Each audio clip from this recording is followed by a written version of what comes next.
After speaking with Mr. Faisal, I went back into the room to speak with Sorab. Sorab had turned off the TV when I went back into the room.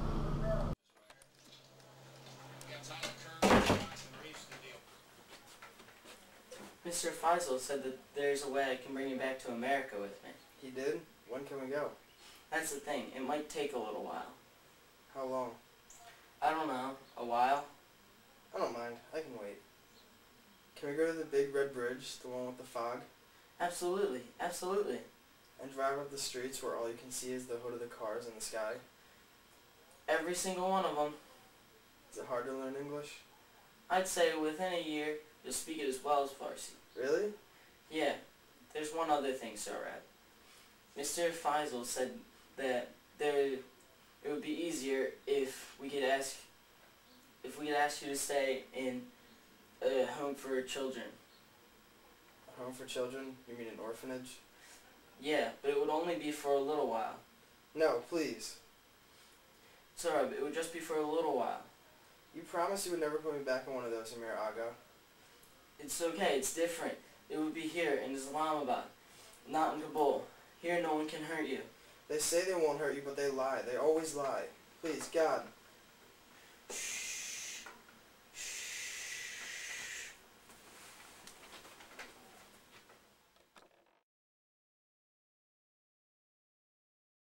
The sky was a deep black when the phone jolted me from sleep.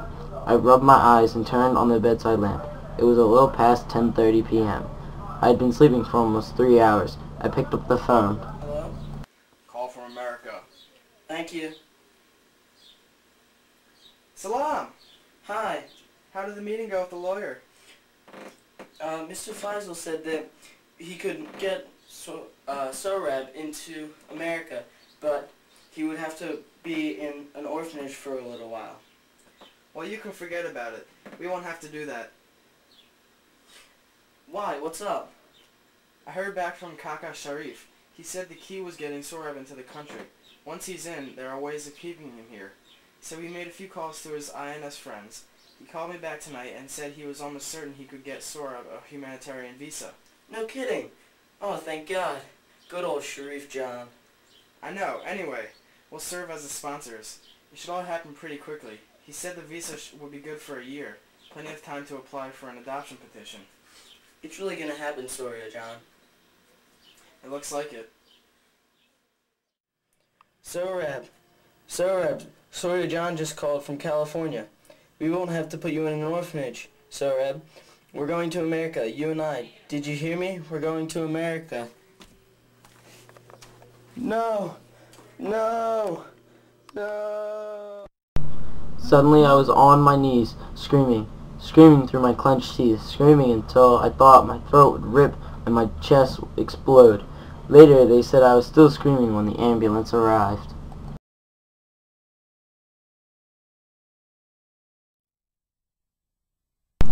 One sluggish, hazy afternoon early that summer, I asked Hassan to go up the hill with me.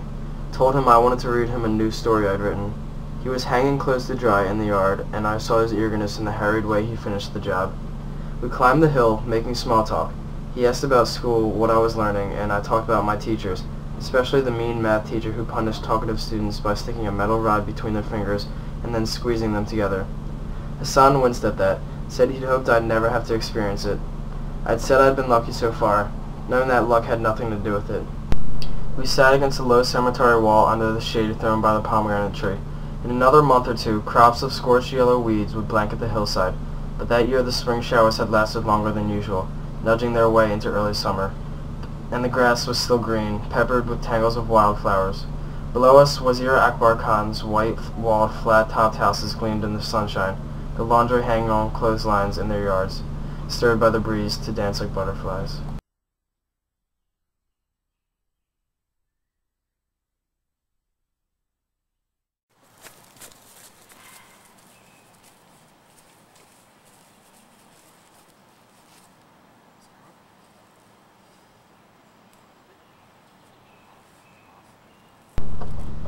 We had picked a dozen pomegranates from the tree. I unfolded the story I'd brought along, turned to the first page, then put it down. I stood up and picked an overripe pomegranate that had fallen to the ground. What would you do if I hit you with this? What would you do? Get up! Hit me back! Hit me back! What would you do?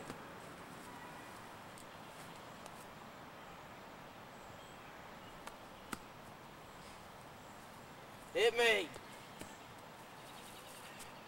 You're a coward. You're nothing but a coward. Nothing but a goddamn coward. I don't know how many times I hit him. All I know is that when I finally stopped, exhausted and panting, Hassan was smeared in red like he'd been shot by a firing squad. Hit me back.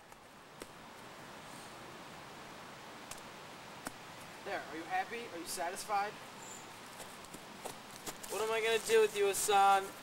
What am I gonna do with you?